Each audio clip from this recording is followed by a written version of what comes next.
welcome back to another video. If you're new here, my name's Katie and welcome to my channel. With the back to school season right around the corner, I figured that I would do a video giving you guys some of my tips for starting nursing school. I know this is like a really exciting time, but it can also be really nerve-wracking and feel overwhelming because you're like, I've never done this before. So I thought I would share some of my tips now that I've been through my associates and now my bachelor's. First topic, which is obviously my favorite, the supplies. When you start, they're gonna give you a syllabus and a list of all the things you're gonna need, like textbooks, different kinds of supplies that you'll need for class and for clinical. These are the items that I found the most useful and that I gravitated towards the most. So first off, pens and highlighters, because you're always gonna be writing something down, whether that's in class or in clinical. Highlighters are nice because let's say your teacher is lecturing pretty quickly on a topic and you have your textbook in front of you, you can just highlight the information that they've pointed out to you. And also, if there's something really important and you highlight it, then that can like serve as a reminder to you to go back and look at that when you're studying.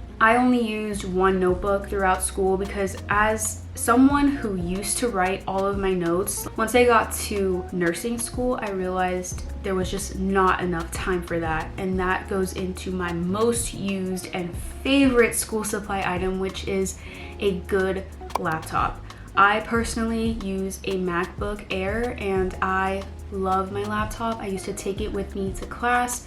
Anytime I was going to study somewhere, used it at home, and I still use it now. It's just a great investment to have a reliable laptop. A lot of times your tests are on 15 chapters worth of content and you just don't have enough time to sit there during a 4-hour lecture and write down every single thing that your teacher says or anything they present on a PowerPoint presentation.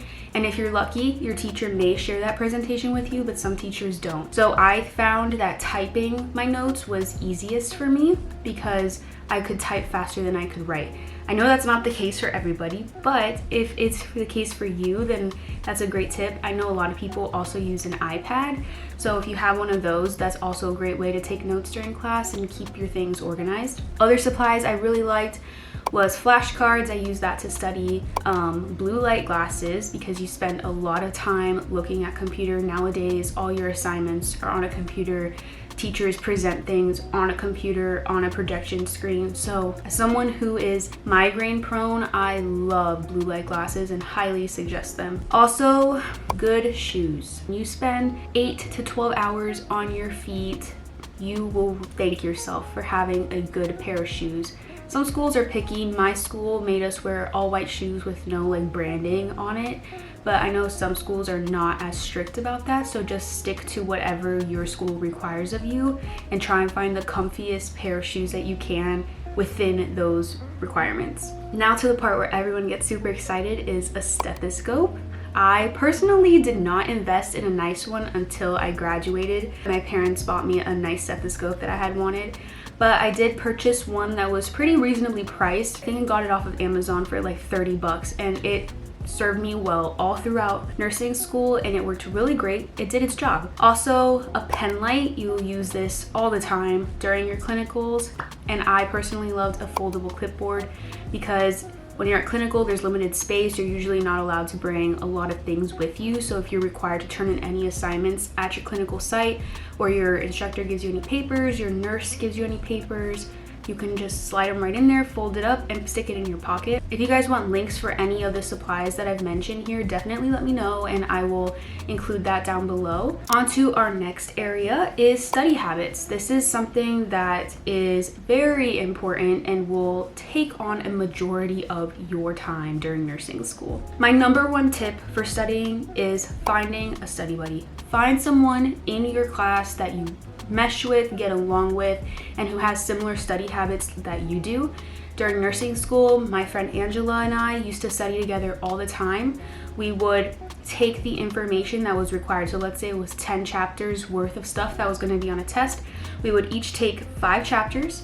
We would divvy up the material, read through, highlight the information that we thought was going to be most important, and then create a Google Doc. On that Google Doc, we would color code things depending on what we felt was most important, and then we would take that information and swap and share that information with one another. So now we basically did half the work but still have all the content. Then we would plan a day during the week. Let's say our test was on Friday, we would probably meet up on Wednesday and Thursday.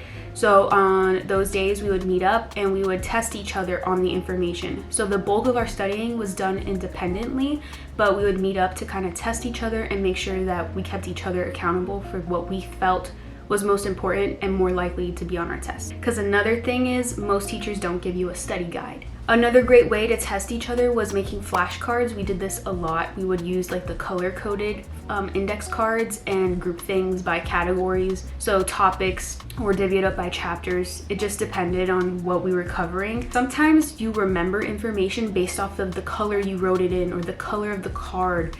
All of that stuff really helps you when you're sitting down at a test and you're really stressed and you can't remember anything, and you're like, oh, I think I remember it on this card.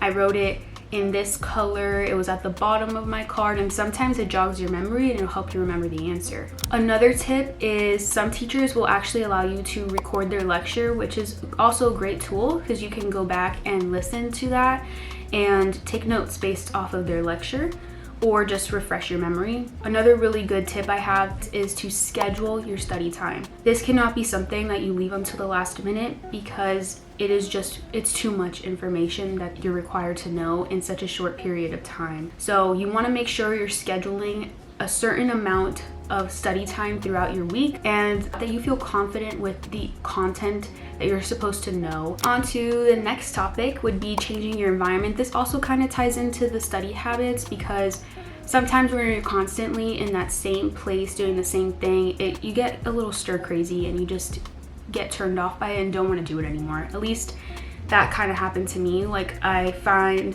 going to coffee shops or going to the library and changing up your scenery is a great way to stay motivated and stay on track with whatever it is you're doing, which will be homework and studying. Also, my library, and I feel like a lot of libraries at universities offer a study room, which is typically free. You reserve the room for a designated period of time, and then you and some friends from class can go and use this space to study, and kind of gives you a break from being at home all day long by yourself, and now you're with people doing what you need to be doing, but it can be a little more fun and enjoyable. At home, having a place where it is your designated study area. So for me, I got a desk and set up my area how I wanted it. I know not everybody has space or money for a desk, but having a designated spot in your house to study is great because if you're always in your bed, 9 times out of 10, you're gonna get distracted by your phone, your computer. You're gonna get too comfortable and end up falling asleep.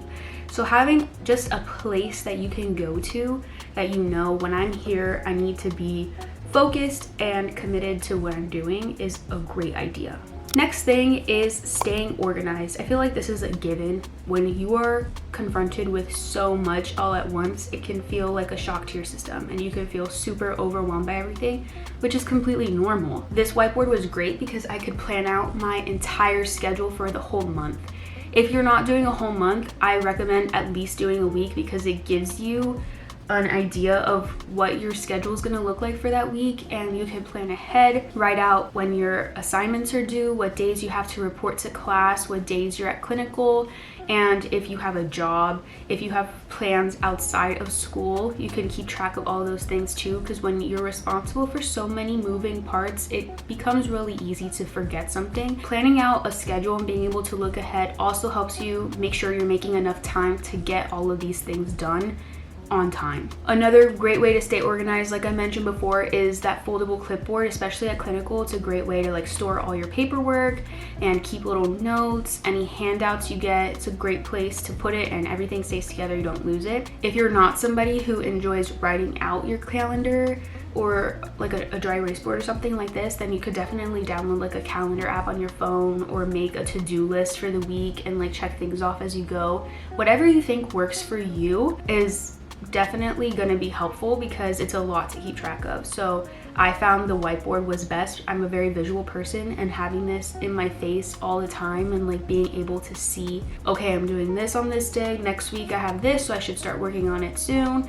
it really helped me, so I highly recommend it. Then my last, and I feel one of the more important topics that I overlooked when I was in nursing school, is self-care and mental health. Especially in the beginning, you are going to be stressed, you are going to be overwhelmed. It's a lot of change all at once, and it's okay to feel that way, but it's also important to remember to give yourself grace. You are learning a lot of new information at a very fast pace.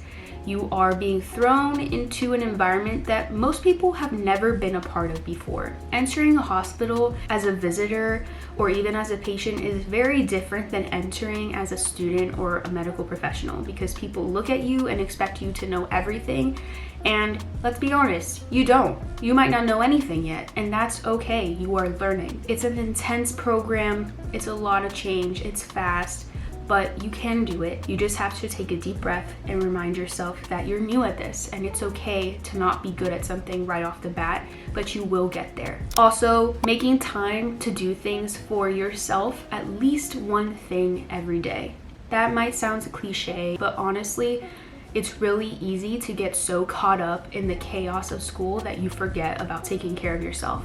I am guilty of this. Whether that be like going on a walk, going to the gym, watching one of your favorite TV shows, making yourself dinner, or hanging out with your friends and family. It doesn't have to be anything super extravagant. It could just be simple things that you enjoy doing that you may not have as much time to do now that you're so busy with school. Also, if you're able to, decrease your workload as much as you can. I know some people have to have a job because they are not as fortunate where they can just take time off to finish school, or you have a family you're responsible for taking care of. So everybody's situation is different, but making those adjustments and asking for help when you can, leaning on your support system, I think this is a really great time in your life to do that. Once you adjust and kind of get used to the pace of everything and see how it goes, then that might change for you, but at least in the beginning, I would definitely be more okay with not being okay and asking for help. So those are my tips. I hope I didn't scare any of you guys. I was just trying to give you like realistic tips for being successful in nursing school and kind of what to expect in the chaos of it all. At least for me, no matter how much anybody talked to me about it, how many videos I watched listening to other people's experiences, nothing prepared me for what nursing school was like until I actually went through it myself. So I hope that this can at least break the ice for you a little bit if you have no idea what to expect, but try and go into it with a positive and an open mindset.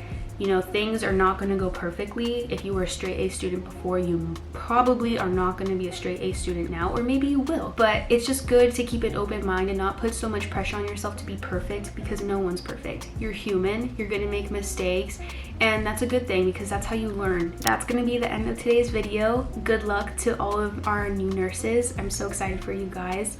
Feel free to comment down any video ideas you may have or any other type of things you want to see from me, like study videos. I could do a more in-depth video if you're interested in that. And if you want me to link any of the supplies below, let me know. I hope you guys enjoyed the video. Remember to like and subscribe, and I will see you next time.